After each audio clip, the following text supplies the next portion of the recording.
Hey, what's up? My name's Rob, and today I'd like to do a reaction and a breakdown of the new video released by Cyberpunk and CD Projekt Red, basically describing and explaining the situation behind CD Projekt Red, and I'm going to give my thoughts and opinions on the whole fiasco. So it's a short enough video. I won't keep this video up. Won't have it too long. So let's go right. Hey into it. everyone, my name is Marcin Iwiński and I'm the co-founder of CD Projekt. When I started CD Projekt 25 years ago, one of its founding principles was honest and direct communication with gamers. When CD Projekt Red, the game development part of CD Projekt, was born, it added something important to that principle, the ambition to make the best games in the world. Yeah.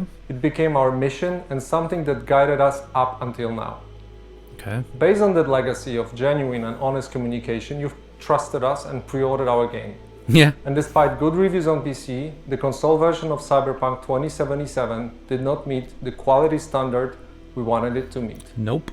I and the entire leadership team are deeply sorry for this, and this video is me publicly owning up to that. Okay. Please don't fault any of our teams for what happened. They all are incredibly talented and hardworking. Myself and the board are the final decision makers, and it was our call to release the game. Although, believe So first of all, I just want to stop on that and just say, I do commend that. In this day and age, when a lot of, in air quotations, AAA video games, making a lot of games, making a lot of maybe not great quality games, and doing a lot of maybe unethical things, it's unusual to see a corporation or a company actually come out and say it was my fault, or I take the blame for this mistake, or for this problem. In this case, it's this guy, can't remember his name, I think it's Marcin, I think, from CD Projekt Red. He's the head guy, he is the man over Cyberpunk and CD Projekt Red, and the board members, of course, behind the back doors. They were faced with a problem, or they were faced with a choice, and the choice they took was to release the game in its current state.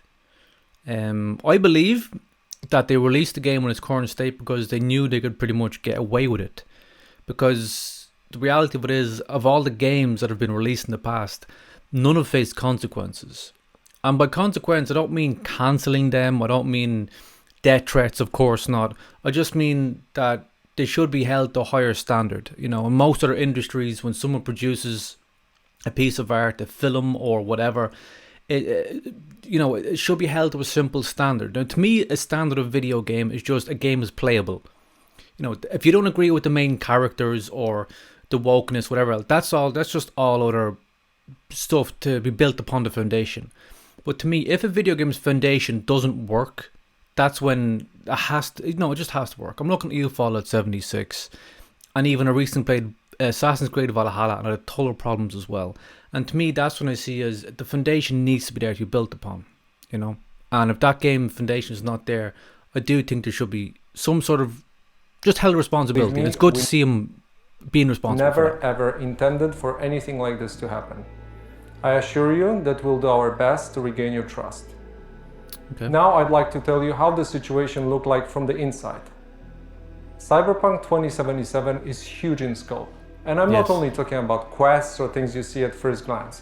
I'm talking about a multitude of custom objects, interacting systems and mechanics.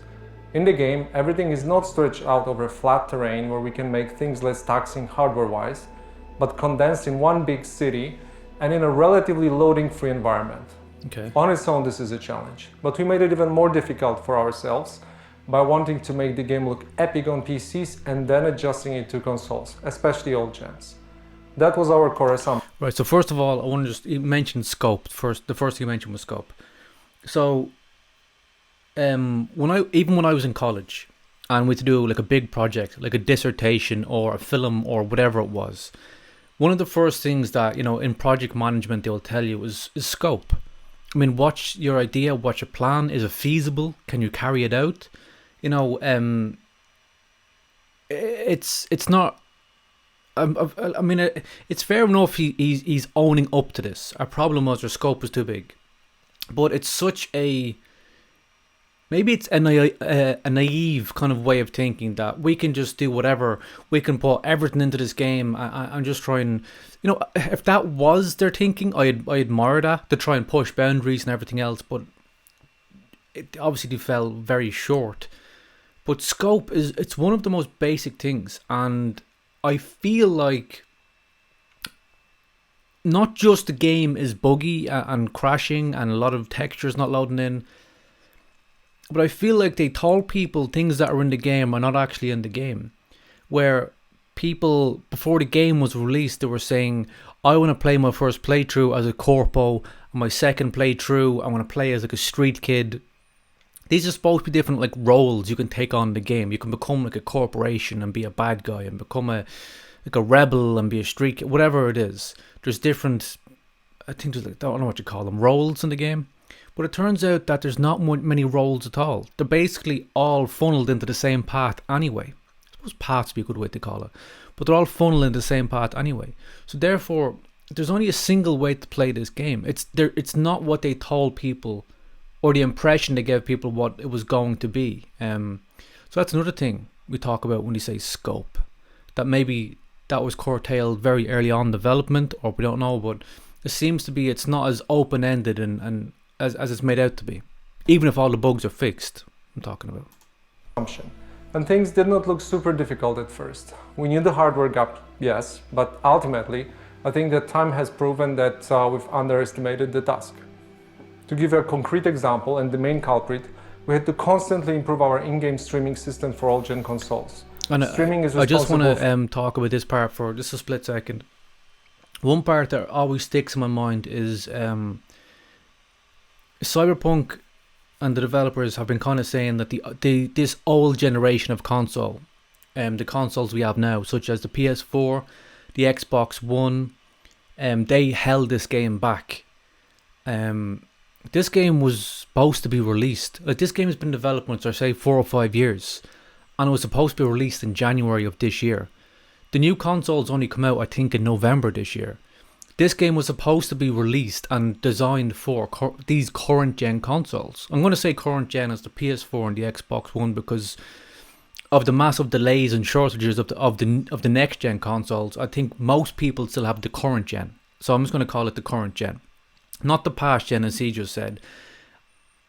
But again, we do have games like Red Dead Redemption 2, and we have games like with these massive games that can push these systems, and as he's talking, bad about them, you can get some incredible games out of this current gen console we have, and I don't fully accept that to just blame the old gen, because this game was like, what would happen if this game had come out on its initial deadline day of even January or during the summer? Then what was he going to blame then? Because the game was designed at that time for 3 platforms. A PC, I don't know, there's different variations of different PCs, powerful, high quality and low quality, whatever. And then your PS4 and your Xbox One. And then your game would have run on one of them 3 platforms. It's like, what's up with then? What's up with that? So, yeah. That's what I just want to make that point as well. I think it's an interesting point that not many people maybe think about. I'm not sure, but I think it's an interesting point to talk about. For feeding the engine with what you see on screen, as well as the game mechanics. And since the city is so packed and the disk bandwidth of all gens is what it is, it constantly challenged us. Again, that's my point. It seems to be blaming the old gen hardware or whatever, but he knew the hardware for the last, I don't know how many years. When were these consoles released? 2014, I think. This game was supposed to be coming out on the current gen consoles, and then he had a scope that that's just that point. I would like to hammer home for some reason. It's just that one stands out to me a lot. Maybe I kind of feel like maybe they're deflecting the blame a bit, going, these current gen consoles can't keep up with our vision nearly. It's like I don't know. I could be wrong though. Every change and improvement needed to be tested, and as it turned out, our testing did not show a big part of the issues you experienced while playing the game. As we got closer to the final release, we saw significant improvements each and every day, and we really believed we would deliver in the final Day Zero update. Now, Okay, we have to talk about that for a second. So he just said that their testing didn't show up many of the bugs. Now, I how like what? Like, first of all, what were they testing on, or how were they testing the game? Like, does that not raise more questions than it answers? Really, does that not kind of say, well, that kind of makes me worried about even like how are you testing your patches if you can't detect a game like simply not running well? How the hell does that even work?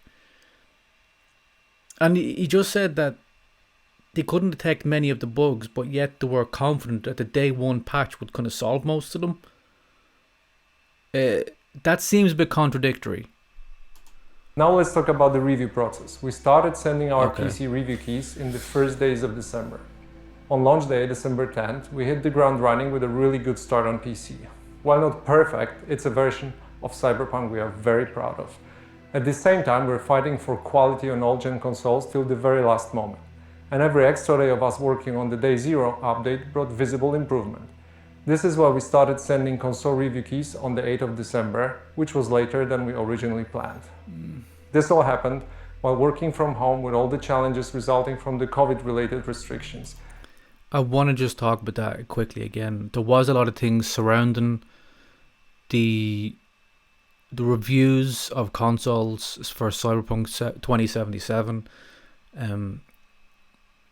about people they could only use footage provided to them, or else use footage from the Cyberpunk extended trailers and stuff like that.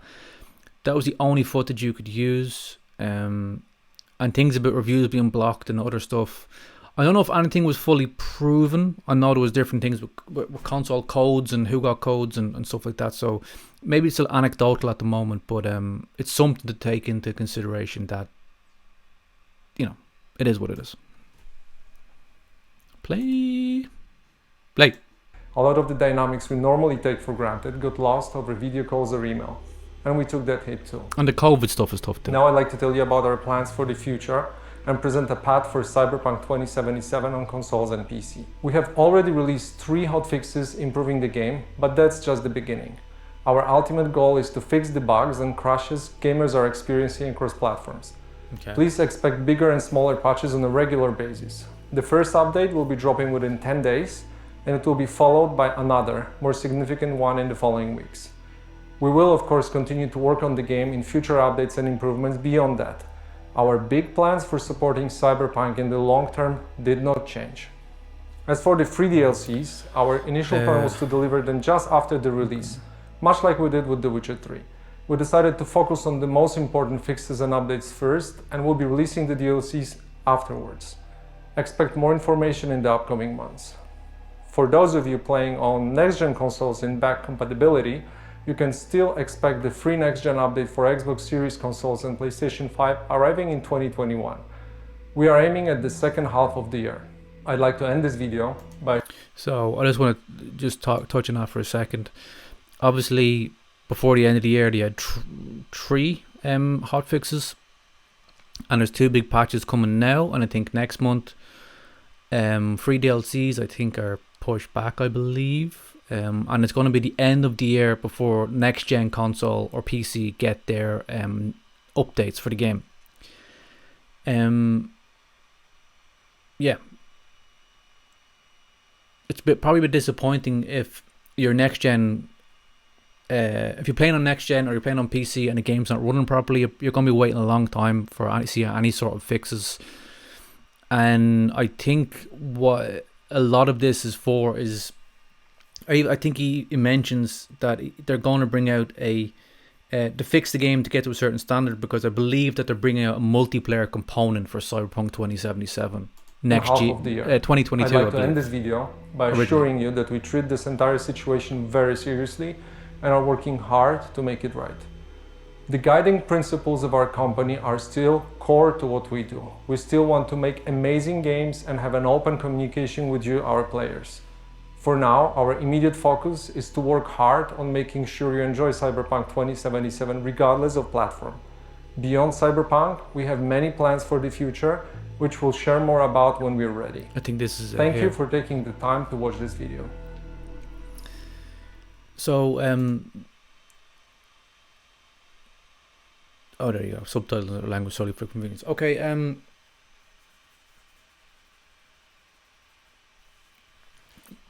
we have to look at Cyberpunk as a whole, really. So even like one question I still wasn't sure about was, or one thing I wasn't sure about was, Cyberpunk still isn't available on Sony's store, and I believe that's why they're pushing all this stuff back, because they want to get this freed up. They want to get this game somewhat working. They want to get this game, selling again, and the refunds. I mean, they made a lot of money on this game, a hell of a lot of money. Even though they gave refunds and stuff. Well, it's something like 8 million, I think, pre-orders and sales and all this other good stuff. But I just hope that going forward they can get this game where they wanted it to be, and people can have fun with the game, people can enjoy the game. I believe this Cyberpunk 2077 is trying to fix its game to a certain level, because I believe, speculation, they want to create their own GTA Online type mode where they can monetize. It's going to take a lot of coming around, but I do believe Cyberpunk 2077 is going to be very successful next year, 2022, end of 22 especially, because this is a game I think which is going to have a lot of ongoing updates, and that's what I believe going forward is going to happen. My hope for this game, or sorry, not just for this game, for this whole experience, is that video games developers think twice and maybe don't try and insult the intelligence of the consumer. I feel like Cyberpunk 2077 pulled a fast one, and they kind of thought they'd get away with it, such as companies in the past, such as Bethesda, have got away with before, and they didn't, and were caught with their pants down. And is this game going to be a watershed moment where we see this as the quality standards in the video games must rise, or at least meet a certain expectation? The foundation of a game should definitely work and function, and maybe people who play video games can say, now, hold on a second, if Cyberpunk was issuing refunds, this game was up to this standard, what about this game? What about Fallout 76? What about, it's actually interesting to me. If Fallout 76 released in its launch stage, say like next week, I believe that would have faced heavy scrutiny because of the Cyberpunk fiasco. I believe people would demand refunds, Sony would be forced to do stuff, and it might stop games companies to say, we can't just get away with these things anymore. We need to actually, provide a service. If people are paying us 60 quid or whatever it is for a game, at least give them a game. You know what I mean? Not just a promise of a game that's going to work eventually in the future. So that's probably the end of this video. It was a quick little breakdown of Cyberpunk. It's a game that I was very excited for. And honestly, the last delay really made me think twice about getting the game, and I ended up not even buying it because I felt like something was very, very off. And luckily, I was right, but luckily, I kind of wish I wasn't. I wish it could have been a game that we've seen in the trailers, but so be it. But yeah, thanks for watching, and subscribe if you like. Bye now.